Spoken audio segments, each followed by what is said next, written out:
ವಿಧಾನಸೌಧದಲ್ಲಿ ಸಂಪುಟ ಸಭೆ ಆರಂಭಗೊಂಡಿದೆ. ಸಿದ್ದರಾಮಯ್ಯಗೆ ಜಾತಿ ಜನಗಣತಿ ಸವಾಲು ಎದುರಾಗ್ತಾ ಇದೆ.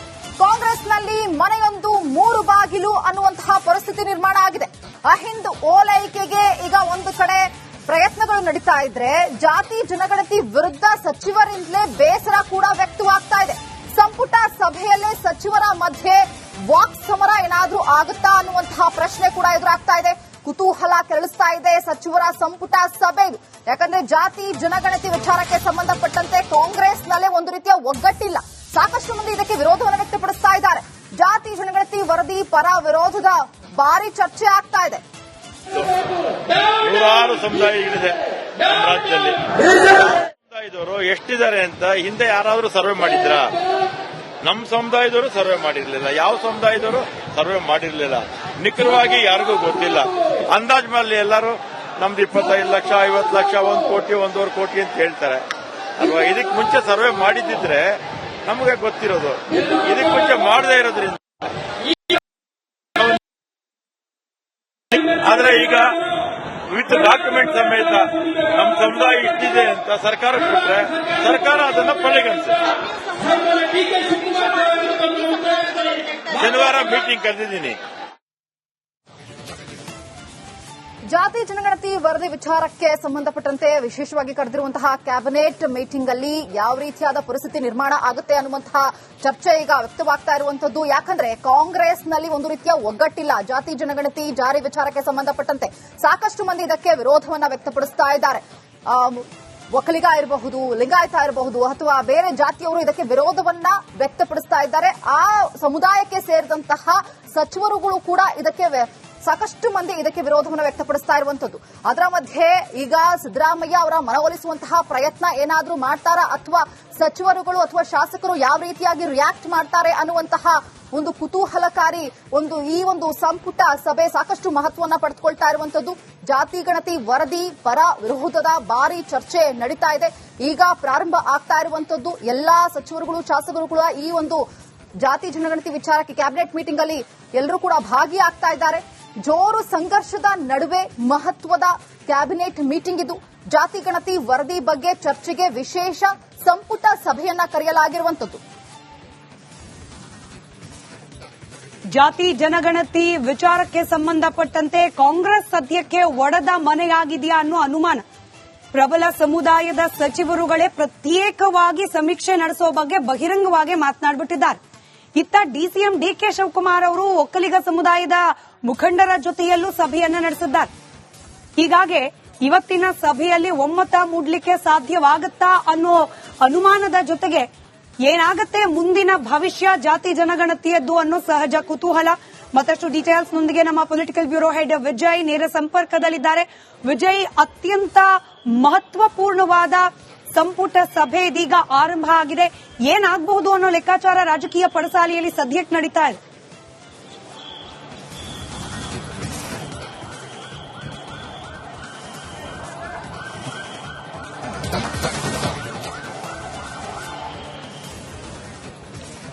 ಎಕ್ಸಾಕ್ಟ್ಲಿ ಸ್ಮಿತಾ, ಮಹತ್ವದ ಜೊತೆಗೆ ಸಾಕಷ್ಟು ಹೈ ವೋಲ್ಟೇಜ್ ವಿಶೇಷ ಸಚಿವ ಸಂಪುಟ ಸಭೆ ನಡೀತಾ ಇರುವಂತದ್ದು. ವಿಧಾನಸೌಧದ 3ನೇ ಸಭಾಂಗಣದಲ್ಲಿ ಈಗ ಸಚಿವ ಸಂಪುಟ ಸಭೆ ಆರಂಭ ಆಗಿರುವಂತದ್ದು.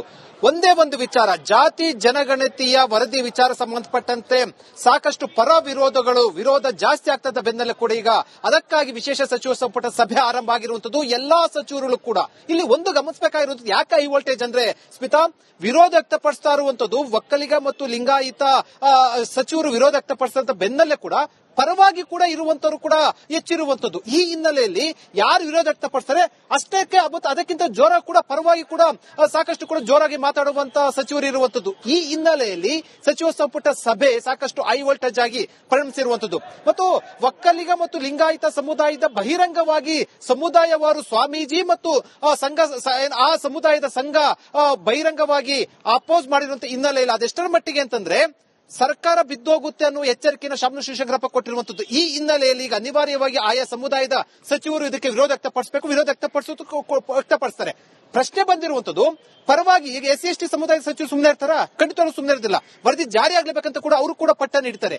ಧರ್ಮ ಸಂಕಟಕ್ಕೆ ಇಕ್ಕಟ್ಟಿಗೆ ಒಂದು ರೀತಿ ಬಿಸಿ ತುಪ್ಪವಾಗಿ ಪರಿಣಮಿಸಿರುವಂತಹ ಈ ವರದಿ ಸಂಬಂಧಪಟ್ಟಂತೆ ಮುಖ್ಯಮಂತ್ರಿ ಸಿದ್ದರಾಮಯ್ಯ ಅವರು ಇಂದಿನ ಸಚಿವ ಸಂಪುಟ ಸಭೆಯಲ್ಲಿ ಏನ್ ತೀರ್ಮಾನ ಕೈಗೊಳ್ತಾರೆ ಅಂತ ನಮಗೆ ಬಂದ ಮೂಲಗಳ ಮಾಹಿತಿ ಪ್ರಕಾರ ರಾಜಕೀಯವಾಗಿ ದಾಳವನ್ನು ಉಳಿಸಿರುವಂತಹ ಸಿದ್ದರಾಮಯ್ಯ ಅವರು ತಕ್ಷಣಕ್ಕೆ ಈ ವರದಿಯನ್ನ ಒಂದು ರೀತಿಯಲ್ಲಿ ಸಮಯ ಟೈಮ್ ಬೈಯಿಂಗ್ ಅಂತ ಹೇಳ್ತಾರೆ, ಆ ರೀತಿಯಲ್ಲಿ ಪೆಂಡಿಂಗ್ ಅನ್ನ ಇಟ್ಟು ಏನು ಒಂದು ಸಚಿವ ಸಂಪುಟ ಉಪಸಮಿತಿಯನ್ನು ರಚನೆ ಮಾಡ್ತಾರಾ ಅಥವಾ ವಿಶೇಷ ಅಧಿವೇಶನವನ್ನ ಕರೆಯುವಂತ ಸಾಧ್ಯತೆ ಇದೆ, ಅದನ್ನು ಕರೀತಾರಾ ಅಥವಾ ನಿವೃತ್ತ ಹಿರಿಯ ಅಧಿಕಾರಿಗಳ ಅಥವಾ ತಜ್ಞರ ಸಮಿತಿಯನ್ನು ರಚನೆ ಮಾಡ್ತಾರಾ? ಇವೆಲ್ಲವೂ ಕೂಡ ಆಪ್ಷನ್ಸ್ ಅನ್ನು ಇರುವಂತದ್ದು.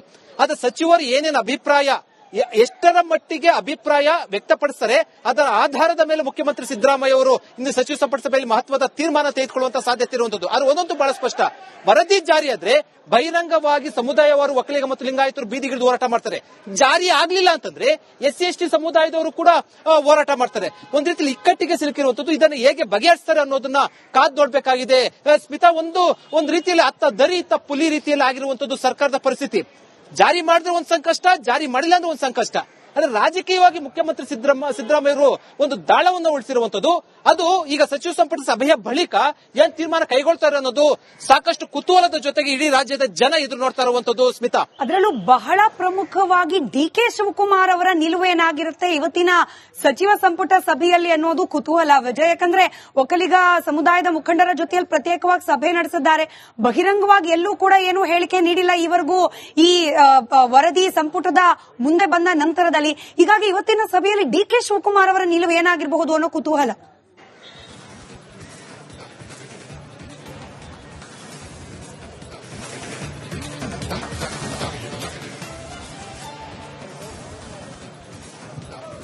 ಎಕ್ಸಾಕ್ಟ್ಲಿ ಸ್ಮಿತಾ, DK ಶಿವಕುಮಾರ್ ಉಪಮುಖ್ಯಮಂತ್ರಿ ಆಗಿರುವಂತಹ ಹಿನ್ನೆಲೆಯಲ್ಲಿ ಮುಂದಿನ ಮುಖ್ಯಮಂತ್ರಿ ಸ್ಥಾನದ ಕನಸನ್ನ ಕಾಣುತ್ತಿರುವ ಟವಲ್ ಅನ್ನು ಹಾಕಿರುವಂತಹ DK ಶಿವಕುಮಾರ್ ನಡೆ ಕೂಡ ಈಗ ಸಾಕಷ್ಟು ಕುತೂಹಲದ ಜೊತೆಗೆ ವ್ಯಾಪಕ ಚರ್ಚೆ ಆಗಿರುವಂತದ್ದು. ಇದೇ ವಿಚಾರಕ್ಕೆ ಸಂಬಂಧಪಟ್ಟಂತೆ ಏನು ಕೇಂದ್ರ ಸಚಿವ ಕುಮಾರಸ್ವಾಮಿ ಕೂಡ DK ಶಿವಕುಮಾರ್ ನಡೆ ಸಂಬಂಧಪಟ್ಟಂತೆ ಕೂಡ ಬಹಿರಂಗವಾಗಿ ಟೀಕೆಯನ್ನ ವ್ಯಕ್ತಪಡಿಸಿದ್ರು. ಪೆನ್ನು ಪೇಪರ್ ಕೊಟ್ಟಿರುವಂತಹ ವ್ಯಕ್ತಿ ಏನ್ ಮಾಡ್ತಾ ಇದಾರೆ ಅಂತ. ಯಾಕೆ ಅಂತಂದ್ರೆ ಸಿದ್ದರಾಮಯ್ಯ ಅವರು ಜಾತಿ ಜನಗಣತಿ ವರದಿ ಜಾರಿಗೂ ಮುನ್ನ ಒಂದು ಮಾತನ್ನು ಹೇಳಿದ್ರು. ರಾಹುಲ್ ಗಾಂಧಿ ಅವರ ಆಶಯದಂತೆ ಪಕ್ಷ ಲೋಕಸಭಾ ಚುನಾವಣೆಗಿಂತ ಮುಂಚೆ ಪ್ರಣಾಳಿಕೆಯಲ್ಲಿ ನಾವು ಭರವಸೆಯನ್ನ ಕೊಟ್ಟಿದ್ರಿ, ಅದರ ಆಶಯದಂತೆ ನಾವು ಜಾತಿ ಜನಗಣತಿ ವರದಿ ಅಥವಾ ಸಾಮಾಜಿಕ ಮತ್ತು ಶೈಕ್ಷಣಿಕ ವರದಿಯನ್ನ ಜಾರಿ ತರ್ತಾ ಇದ್ದೀವಿ ಅಂತ ರಾಹುಲ್ ಗಾಂಧಿ ಮತ್ತು ಪಕ್ಷದ ಹೈಕಮಾಂಡ್ ಹೆಸರನ್ನ ಹೇಳಿ DK ಶಿವಕುಮಾರ್ನ ಕಟ್ಟಿ ಹಾಕುವಂತ ಯತ್ನ ಆಗಿರುವಂತದ್ದು. ಇದಕ್ಕೆ DK ಶಿವಕುಮಾರ್ ಕೂಡ ಒಂದು ರೀತಿಯಲ್ಲಿ ಧರ್ಮ ಸಂಕಟಕ್ಕೆ ಸಿಲುಕಿರುವಂತದ್ದು. ಯಾಕೆಂತಂದ್ರೆ ಬಹಿರಂಗವಾಗಿ ವಿರೋಧವನ್ನು ವ್ಯಕ್ತಪಡಿಸಿದ ಜಾತಿ ಜನಗಣತಿ ವರದಿಗೆ ಅತ್ತ ಹೈಕಮಾಂಡ್ ಮತ್ತೆ ರಾಹುಲ್ ಗಾಂಧಿ ಅವರನ್ನ ವಿರೋಧ ಕಟ್ಕೊಳ್ಬೇಕಾಗುತ್ತೆ. ಅದೇ ರೀತಿ ಸುಮ್ಮನಿದ್ರೆ ರಾಜ್ಯದಲ್ಲಿ ಒಕ್ಕಲಿಗ ಸಮುದಾಯದ ವಿರೋಧವನ್ನು ಕಟ್ಕೊಳ್ಬೇಕಾಗುತ್ತೆ. ಮತ್ತು ಜೊತೆಗೆ ಎಲ್ಲೂ ಕೂಡ ಈ ಕ್ಷಣದವರು ಕೂಡ ಸ್ಮಿತಾ ಎಲ್ಲೂ ಕೂಡ ಜಾತಿ ಜನಗಣತಿಗೆ ವರದಿಗೆ ವಿರೋಧವನ್ನು ವ್ಯಕ್ತಪಡಿಸಿಲ್ಲ DK ಶಿವಕುಮಾರ್ ಅವರು ಬಹಿರಂಗವಾಗಿ. ಇದು ಸಮುದಾಯದಲ್ಲೂ ಕೂಡ ಒಂದಷ್ಟು ಅಸಮಾಧಾನಕ್ಕೆ ಕಾರಣ ಆಗಿರುವಂತದ್ದು. ಈ ಹಿನ್ನೆಲೆಯಲ್ಲಿ ಈಗ DK ಶಿವಕುಮಾರ್ ಸಚಿವ ಸಂಪುಟ ಸಭೆಯಲ್ಲಿ ಏನು ಅಭಿಪ್ರಾಯವನ್ನು ವ್ಯಕ್ತಪಡಿಸ್ತಾರೆ ಅನ್ನೋದು. ಒಂದು ವೇಳೆ ವಿರೋಧ ಅಂತ ಆದ್ರೆ ಅದು ರಾಹುಲ್ ಗಾಂಧಿ ಅವರು ಕೂಡ ಸಂದೇಶ ಹೋಗುತ್ತೆ. ಹಾಗಾದ್ರೆ ರಾಹುಲ್ ಗಾಂಧಿ ಈಗಾಗಲೇ ಕೂಡ ಒಂದಷ್ಟು ರಾಜಕೀಯವಾಗಿ ಒಂದಷ್ಟು ಹೊರಗಾರಿಕೆಯನ್ನು ಹೆಣೆದಿರುವಂತಹ ಸಿದ್ದರಾಮಯ್ಯ ಅವರು DK ಶಿವಕುಮಾರ್ ವಿರೋಧ ವ್ಯಕ್ತಪಡಿಸಿದ್ರೆ ಅದಕ್ಕೂ ಕೂಡ ಚೆಕ್ಮೇಟ್ ಇಡುವಂತ ರೀತಿಯಲ್ಲಿ ಕೂಡ ಈಗ ಮುಂದಿನ ನಡೆ ಇರುವಂತದ್ದು. ಈ ಹಿನ್ನೆಲೆಯಲ್ಲಿ ಈಗ DK ಶಿವಕುಮಾರ್ ಏನು ಮಾತಾಡ್ತಾರೆ ಅಥವಾ DK ಶಿವಕುಮಾರ್ ಇದರ ಎಷ್ಟರ ಮಟ್ಟಿಗೆ ಪ್ರಬಲವಾಗಿ ವಿರೋಧ ವ್ಯಕ್ತಪಡಿಸ್ತಾರೆ ಅನ್ನೋದು, ವಿರೋಧ ಬೇರೆ, ಎಷ್ಟರ ಮಟ್ಟಿಗೆ ಪ್ರಬಲವಾಗಿ ವಿರೋಧ ವ್ಯಕ್ತಪಡಿಸ್ತಾರೆ ಅನ್ನೋದು ಕೂಡ ಸಾಕಷ್ಟು ಪ್ರಾಮುಖ್ಯತೆ ಪಡ್ಕೊಂಡಿರುವಂತದ್ದು. ನೋಡ್ಬೇಕಿನ್ನ 1 ಗಂಟೆಗಳ ಕಾಲ ಈ ಅಭಿಪ್ರಾಯ ಪರ ವಿರೋಧ ಚರ್ಚೆ ಆಗುತ್ತೆ. ಅದಾದ ಬಳಿಕ ಯಾವ್ಯಾವ ಸಚಿವರು ಏನೇನು ವಿರೋಧ ವ್ಯಕ್ತಪಡಿಸಿದ್ರು ಅನ್ನೋದು ಗೊತ್ತಾಗುತ್ತೆ. ಸ್ಮಿತಾ, ಧನ್ಯವಾದ ವಿಜಯ್ ಮಾಹಿತಿಗಾಗಿ.